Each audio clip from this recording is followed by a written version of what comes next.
ಅದು ಅವೈಜ್ಞಾನಿಕವಾಗಿ ಆದಂಥ ಒಂದು ಗಣತಿ. ಯಾವ ಕಾಲದಲ್ಲಿ ಆಗಿತ್ತು, ಏನೇನೋ ಮ್ಯಾನಿಪುಲೇಟ್ ಮಾಡಿ ಏನೇನೋ ಅಂಕಿ ಸಂಖ್ಯೆ ಕೊಡ್ತಾ ಇದ್ದಾರೆ. ಅದು ಯಾವುದು ಕರೆ ಇದೆ, ಯಾವುದು ಸುಳ್ಳಿದೆ ಅನ್ನೋದು ಇನ್ನೂ ಗೊತ್ತಿಲ್ಲ. ಆದರೆ ದೇಶದ ಹಿತದೃಷ್ಟಿಯಿಂದ, ರಾಜ್ಯದ ಹಿತದೃಷ್ಟಿಯಿಂದ ಇಂಥ ವ್ಯವಸ್ಥೆ ಸರಿಯಲ್ಲ ಅನ್ನೋದು ನನ್ನ ಭಾವನೆ. ಯಾರು ಕಮ್ಮಿ ತೋರಿಸಿದ್ರೆ ಕಮ್ಮಿ ಆಗೋದಿಲ್ಲ, ಹೆಚ್ಚು ತೋರಿಸಿದ್ರೆ ಹೆಚ್ಚಾಗೋದಿಲ್ಲ. ಅದ್ರ ಜನಗಳಿಗೆ ತಪ್ಪು ಸಂದೇಶ ಕೊಡ್ತಕ್ಕಂಥ ಕೆಲಸ ಈ ಸರ್ಕಾರ ಮಾಡ್ತದೆ. ಜಾತಿಯಲ್ಲಿ ವೈಷಮ್ಯ ಬೆಳೆಸುವಂಥದ್ದು, ವಿಷಬೀಜ ಬಿತ್ತುವಂಥದ್ದು ಇವ್ರ ಕೆಲಸ. ಅದನ್ನು ಅವ್ರು ಮಾಡಕತ್ತಾರೆ. ಆ ಉದ್ದೇಶ ಇಟ್ಕೊಂಡು ರಾಜಕೀಯದ ಲಾಭಕ್ಕಾಗಿ ಏನೋ ಆಗುತ್ತೆ ಅಂಥೇಳಿ ಏನೋ ಮಾಡಕ್ಕೆ ಹೊಂಟಾರ. ಅದು ಯಾವ ಲಾಭನೂ ಆಗಿಲ್ಲ. ಹಿಂದೆ ನೀವು ನೋಡಿದ್ದೀರಲ್ಲ ಈ ಥರದ್ದು. ಮುಸ್ಲಿಮರು ಓಲೈಕೆ ಮಾಡುವಂಥದ್ದು. ಮುಸ್ಲಿಮರು ಓಲೈಕೆ ಮಾಡುವಂಥದ್ದು, ತುಷ್ಟೀಕರಣ ಮಾಡುವಂಥದ್ದು. ಪ್ರಧಾನಮಂತ್ರಿಗಳು ಕೂಡ ನಿನ್ನೆ ಖಂಡನೆ ಮಾಡಿದ್ದಾರೆ. ಕಾಂಟ್ರಾಕ್ಟ್ನಲ್ಲಿ ಮುಸ್ಲಿಮರಿಗೆ ರಿಸರ್ವೇಷನ್ ಕೊಟ್ಟದ್ದನ್ನು. ಮತ್ತು ಅವರ ಮುಖ್ಯಮಂತ್ರಿಗಳ ಸಲಹೆಗಾರರ ಹೇಳಾರ ರಾಯರೆಡ್ಡಿ ಅವರು, ನೋಡಿರಲ್ಲ ಪತ್ರಿಕೆಯೊಳಗೆ.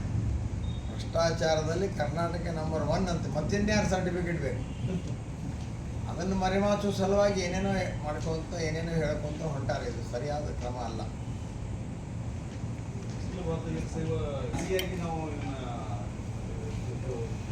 ಮಾಡಬಹುದು. ಅವ್ರದ್ದು ಯಾವುದೋ ಒಂದು ಮಾನದಂಡ ನೋಡಿಕೊಂಡು ಅವ್ರ ನಿವೃತ್ತ ಜಡ್ಜರ ಕಡೆಯಿಂದ ಮಾಡಿಸ್ತೀವಂತಂದ್ರೆ ಮಾಡ್ಬೋದು. ಭ್ರಷ್ಟಾಚಾರದಲ್ಲಿ ನಂಬರ್ 1 ಆಗೈತಿ. ಅಭಿವೃದ್ಧಿ ಒಳಗೆ 3ನೇ ಸ್ಥಾನದಲ್ಲಿ ಇದ್ದಂಥ ಕರ್ನಾಟಕ ಈಗ 10ನೇ ಸ್ಥಾನಕ್ಕೆ ಬಂದದ್ದು. ಇದೇ ಇವ್ರದ್ದೊಂದು ದೊಡ್ಡ ಸಾಧನೆ. ಬ್ರಿಟಿಷರು ಈ ದೇಶ 200 ವರ್ಷ ಆಳ್ಬೇಕಾದ್ರೆ, ಮೊಘಲರ 500 ವರ್ಷ ಆಳ್ಬೇಕಾದ್ರೆ ಈ ಜಾತಿ ಮತ್ತು ಈ ಪ್ರಾದೇಶಿಕ ವೈಷಮ್ಯಗಳಿಂದಲೇ ಆಳಿದ್ರು.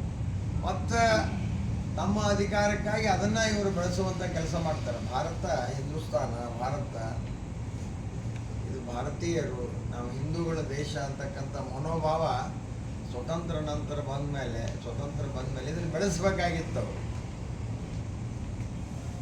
ಆದರೆ ಅದನ್ನು ಬಿಟ್ಟು ಜಾತಿಗಳಲ್ಲಿ ವೈಷಮ್ಯ, ತಾರತಮ್ಯ ಈ ಥರ ಮಾಡಿ ಮತ್ತಷ್ಟು ಮನಸ್ಸನ್ನು ಕೆಡಿಸ್ತಕ್ಕಂಥ ಕೆಲಸ ಮಾಡ್ತಾರೆ. ಇವರಿಗೆ ಜನನ ತಕ್ಕ ಪಾಠ ಕಲಿಸ್ತಾರೆ ಅನ್ನುವಂಥದ್ದು ಆಗಿದೆ. ಹಿಂದೆಲ್ಲ ಆಗಿದ್ದಾವೆ. ಇದು ಕಾಂಗ್ರೆಸ್ನವ್ರು ಹಿಂದೂ ಮಾಡಿ ಇದರ ಸಾಕಷ್ಟು ಸುಖ ಉಂಡಾರ. ನಿಮ್ಗೆ ಗೊತ್ತದ.